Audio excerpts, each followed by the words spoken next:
فاذكروني أذكركم واشكروا لي ولا تكفرون يا أيها الذين آمنوا استعينوا بالصبر والصلاة إن الله مع الصابرين. Ya, fa ini rahimanakumullah jami'an, barakallahu fikum. Ini yang diantaranya perlu ditadaburi. Terkait juga demikian, ada makanan Anda mencerminkan diri Anda. Di antaranya ada makanan yang cocok dengan organ dari bentuknya. Dari penelitian sebagian disiplin ilmu pengobatan, seperti anggur cocok untuk paru-paru, seperti buah tin cocok bagus untuk prostat, seperti ubi-ubian cocok untuk lambung. Nah, ini dari beberapa sudut yang perlu diperhatikan. Barakallahu fikum rahimakumullah jami'an. Maka makanan Anda mencerminkan diri Anda bisa dilihat dari berbagai sisi. Makanan Anda, jika dilihat makanan Anda dari makanan yang haram, juga sama, mencerminkan di antaranya akan merusak hati Anda. Ya, akan merusak hati Anda. Makanya ketika Allah berfirman, "Falyanzuril insanu ila ta'amih." Surat Abasa ayat 24. Maka manusia hendaklah melihat makanan yang dia makan. Lihat makanan ini, ya, ternyata memberikan kesehatan untuk kita. Makanan ini menjadikan tumbuh kembang bagi tubuh kita. Lihat juga makanan ini dari sisi halal haram, syubhat apa enggak. Juga perlu diperhatikan kalau menurut Ibnu Abbas, lihat makanan ini bikin sehat apa enggak. Nah, fabarakallahu fikum, makanan yang haram juga akan berdampak kepada kesehatan Anda, akan mencerminkan kondisi Anda. Berapa banyak orang yang banyak makan uang haram, mengambil harta saudaranya dengan zalim, ada yang makan uang riba, ada yang makan harta anak yatim, ya, ada yang makan dari uang judi, ada yang makan dari uang syubhat. Uangnya nampak banyak tapi nggak berkah. Ujung-ujungnya sampai ada yang kena darah tinggi, sampai sumbatan pembuluh darah, rusak pada katup jantung, ada yang jantungnya bocor, ada yang ginjalnya rusak, ada yang kena stroke. Kemudian ada yang gara-gara makan uang haram dia nggak punya anak. Ada yang punya anak, ya, sebagian kami dapati direktur bank punya anak, anak-anaknya nggak ada yang punya anak, alias nggak punya cucu. Kenapa? Anaknya dicekokin dengan uang haram. Nah, makanan Anda mencerminkan diri Anda, bahkan jantung Anda. Ya, innallaha thayyib la yaqbalu illa thayyib. Ya, termasuk thayyib untuk diri kita itu juga perlu. Ya, untuk diri kita thayyib juga perlu. Makanya Allah Subhanahu wa taala berfirman, "Ya ayyuhan nas, kulu mimma fil ardi halalan thayyiba." Wahai manusia, makanlah, yaitu apa-apa yang ada di muka bumi ini yang halal dan thayyib. Jadi bukan hanya halal ditambahi thayyib. Karena ada makanan dia enggak thayyib, seperti apa? Cacing. Cacing ini enggak thayyib, bahkan menjijikan. Sebagian orang menjadikan cacing sebagai obat tipes, undur-undur sebagai obat kencing manis, ya, kelenjar tokek untuk HIV. Ini semua enggak thayyib. Nah, perlu halal dan thayyib. Wa subhanallah, makanan yang haram tadi akan menimbulkan penyakit, gak berkah dan menimbulkan penyakit. Dipikir harta banyak, dia puas di depan mata, ternyata di balik itu siap-siap dia harus menerima musibah. Ma asaba min hasanatin faminallah, wa ma asabaka min sayyi'atin famin nafsik. Apa-apa yang Anda rasakan dari nikmat Allah, nisbatkan kepada Allah. Kalau Anda merasakan musibah, bencana, cobaan, penyakit, nisbatkan karena diri Anda sendiri. Jangan salahkan Allah. Allah memberikan bencana, musibah, gempa bumi, likuifaksi, angin puting beliung, ya, dan musibah-musibah yang lainnya, tsunami dan sebagainya. Jangan salahkan takdir Allah. Ini surat cinta dari Allah Subhanahu wa taala. Buka surat cinta ini, lihat isinya. Apa yang sudah kita lakukan di negeri ini? Apa yang sudah kita lakukan di kota ini? Oh ya Rabb, di kota ini banyak orang gak sholat 5 waktu di masjid dari kaum laki-laki. Oh ya Allah, sudah banyak orang sesama jenis sudah berpesta, dilegalkan. Oh ya Allah, banyak mereka berjudi. Oh, mereka yang sesama jenis punya komunitas 1.500 orang. Oh, ternyata di sini tempatnya kawin kontrak. Oh, di sini ternyata tempat terjadi kesyirikan. Oh, 3 kampung ternyata murtad di tempat saya. Kalau ada musibah bencana, jangan salahin Allah. Innallaha la yadhlimu walakin kanu anfusahum yadhlimun. Sekali-kali Allah enggak berbuat zalim, tapi mereka lah yang berbuat zalim. Musibah, penyakit, bencana yang Allah berikan kepada kita bukan kezaliman Allah, justru lawan dari zalim, keadilan Allah Subhanahu wa taala. Menunjukkan Allah adil. Kenapa kita berbuat? Ada sebab, ada akibat, dan Allah yang menciptakan sebab dan Allah yang menciptakan akibat. Ini barakallahu fikum. Akhirnya berdampak penyakit pada diri dia sendiri, dan penyakit itu untuk menggugurkan dosa dia dari yang dia makan, dari yang haram-haram. Ya. Subhanallah, juga akan berdampak kepada penyakit selain penyakit fisik, akan berdampak kepada penyakit maknawi. Sering makan haram akan berdampak kepada penyakit maknawi. Di antaranya apa? Dia akan terlena dalam maksiat. Sudah gak bisa membedakan antara al-haq dan al-batil. Ya, gara-gara makan uang haram, buta mata dia. Lahum a'yunun la yubsiruna biha. Punya mata tapi gak bisa melihat antara hak al-batil. Makanan yang dia makan harusnya sebagai tadabbur. Makanan ini membuat saya sehat. Makanan ini tumbuh kembang saya. Dengan makanan ini alhamdulillah keluarga juga baik-baik. Dengan makanan ini bisa jadi obat.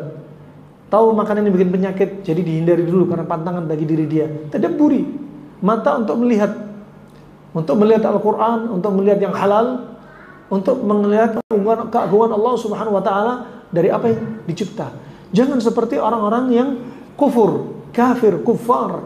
Ketika Allah berfirman, وَالَّذِينَ كَفَرُوا يَتَمَتَّعُونَ وَيَأْكُلُونَ كَمَا تَأْكُلُ الْأَنْعَامُ. Dan mereka orang-orang yang kufar, mereka merasakan nikmat dunia dan mereka makan seperti binatang ternak. Pernah lihat binatang ternak kalau makan? Al-an'am kalau disebutkan di dalam Al-Quran itu dimutlakkan 3 hewan: onta, sapi, kambing. Yaitu hewan jadi hewan kurban. Wah, hewan ini mereka kalau makan gak peduli dengan kondisi perutnya. Ini dari arti duniawi, dunia kesehatan. Hewan ini kalau makan, lihat padang savana rumput hijau, makan terus. Gak peduli perutnya sudah bengkak. Makan terus. Dari sisi iman, mereka ini makan, tapi apa? Lahum a'yunun la yubsiruna biha. Ya, lahum qulubun la yafqahuna biha, wa lahum a'yunun la yubsiruna biha, walahum adhanun la yasma'una biha. Ya, ulaika kalan'am bal hum adall. Mereka ini seperti binatang ternak, bahkan lebih sesat daripada binatang ternak. Punya hati, punya jantung, tapi enggak untuk mikir. Punya mata, tapi enggak untuk melihat. Punya telinga, tapi enggak untuk mendengar. Nah, barakallahu fikum, mereka hanya makan, tapi apa? Merasakan nikmat Allah, tapi mereka mensekutukan Allah. Mereka memusuhi utusan Allah Subhanahu wa ta'ala. Lebih sesat daripada binatang ternak. Ibnu Qayyim mengatakan binatang ternak kalau disiapkan di depannya ada kubangan api, katakan ada lubang kubangan besar, ada api menyala. Katakan binatang ternak ini didorong ke depan untuk masuk api, dia nggak akan mau. Dia akan lari ke kanan, lari ke kiri. Manusia sudah disiapin ancaman neraka jelas-jelas, tapi mereka masih menjerumuskan diri mereka pada maksiat. Ini menurut Ibnu Qayyim rahimahullah ta'ala, makanya lebih sesat dari binatang ternak. Tapi sebagian ulama mengkritisi pendapat Ibnu Qayyim karena terkait dengan iman. Kenapa mereka manusia sudah diancam neraka tetap melakukan perbuatan maksiat? Karena perkara ini perkara kabar gaib. Sebagaimana dikatakan, seandainya manusia dan jin mendengar seperti hewan mendengar siksa alam kubur. Kenapa? Semua bisa mendengar siksa alam kubur kecuali apa? Ats-tsaqalain. Kecuali jin dan manusia. Dia nggak bisa dengar siksa kubur. Seandainya dengar siksa kubur, nggak ada ceritanya kita yang maksiat, nggak ada yang kufur, nggak ada. Pasti semuanya beriman. Orang-orang Arab di masa silam sampai detik ini, kalau punya keledai, bunting, kambing, bunting, onta, bunting, sapi, bunting, dibawa ke kuburan. Kalau mau proses persalinan, nggak perlu panggil bidan. Dibawa ke kuburan. Kalau dengar suara azab kubur, langsung mereka teriak brojol. Manusia kalau tahu seperti hewan tahu, niscaya nggak ada orang yang kufur. Begitu pula, apalagi kalau tahu azab siksa neraka di hadapan mata, tentunya semua beriman. Wa rahimakumullah jami'an. Demikianlah. Maka perlu dilihat makanan dimakan. Makanan dimakan dari uang haram ini menimbulkan penyakit hati. Menimbulkan penyakit hati.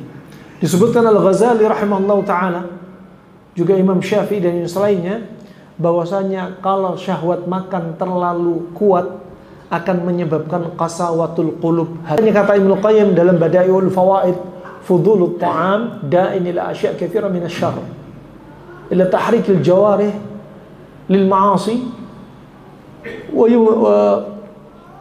yuzkilu al-badan an ta'atillah. Wa kam minal ma'asi yajlibuha asy-syaba' wa fudhulu ta'am. Ya. Makan terlalu banyak menyebabkan kejelekan yang begitu banyak. Kejelekannya banyak banget kalau dihitung banyak. Dari makanan terlalu banyak, kejelekannya banyak. Cukup 2 ini jadi pelajaran bagi kita. Gara-gara banyak makan, tubuh kita gampang terjatuh, tergeret dalam maksiat.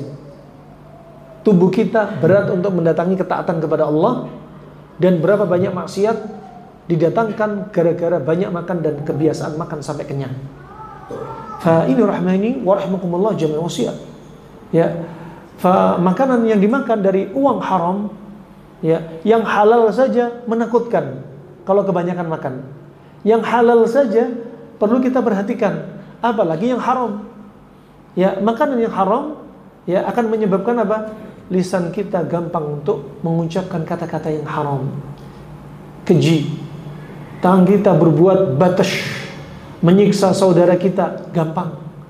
Ya, mata kita gampang terjerumus dalam maksiat, imma maksiat melempar ain atau maksiat melihat sesuatu yang diharamkan untuk dilihat. Kaki kita bakal mudah melangkahkan kaki untuk mendatangi maksiat, menjauh dari masjid ketika dengar suara azan.